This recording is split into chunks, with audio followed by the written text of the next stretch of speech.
Do you have a separation at your abdominals? Maybe you had a baby recently or many years ago and your core just doesn't feel strong. It still feels weak. Maybe you're seeing a bulging or a doming when you go from lying down to sitting up.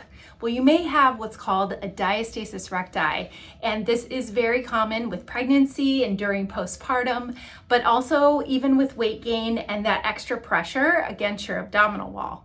Now, many women have this condition, and oftentimes it can come with having pelvic floor conditions like incontinence or even back pain, even a hernia, and poor core strength.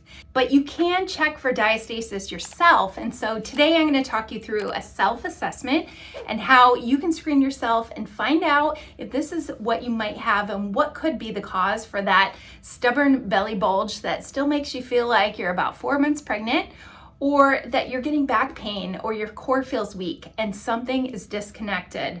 This happens a lot to women and more often than we think, but there are solutions and ways to help it. This could actually be the missing link to finding more strength and stability and support around your midsection to help your symptoms. So a diastasis recti happens often after pregnancy or even after back surgery, anytime that we're dealing with the core muscles and they're having to repair and restore themselves from extra pressure there. That connective tissue between your ab muscles, your rectus abdominis abs, that connective tissue stretches and therefore creates this extra separation. It can sometimes look like a tenting or a doming when you go and do sit-ups or curl up from a lying position. So I'm going to take you through a quick self-assessment and what you can do at home to check if this is what you have and what to do about it. Okay, I'm going to show you what to do, so make sure you find a comfortable position on your back with your knees bent. And then from this position, you're going to take 2 fingers. I'm going to start right above my navel, about 1 inch. I'm placing 2 fingers, the width of it, right within that space, right above my navel. And I'm going to curl up, lifting my chin toward my chest.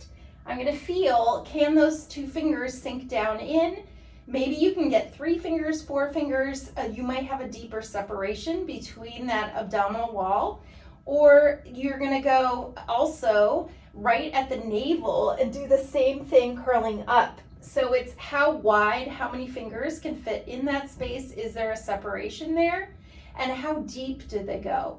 So I check above my navel about 1 inch, at my navel, and then right below about 1 inch. And you'll curl up every time and you'll be able to feel any kind of gap or separation there.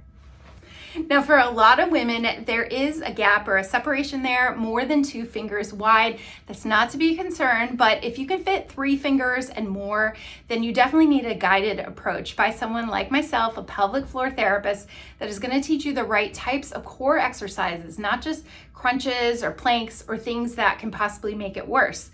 You want to do things that are going to focus on breathing and focus on those inner muscles, that deep abdominal layer, and your pelvic floor and your back muscles, and how they can all work together with your breathing.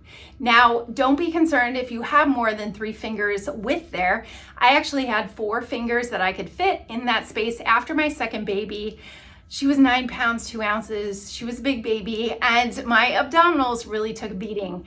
It took me about 18 months to 2 years, but it is possible to heal without surgery. So if you're seeing your doctor and they say you need a tummy tuck, you need to get that fixed, you need surgery, well, just know that's a really long recovery. It's a tough recovery, and it also doesn't affect the muscles deeper to really help restore them so you're really functional and don't have problems with peeing your pants, don't have problems with back pain afterward. Those things can still happen if you're not working on the right muscle training from the inside out. So just know that there's a lot of things that you can do even if you feel that separation there and have a true diastasis.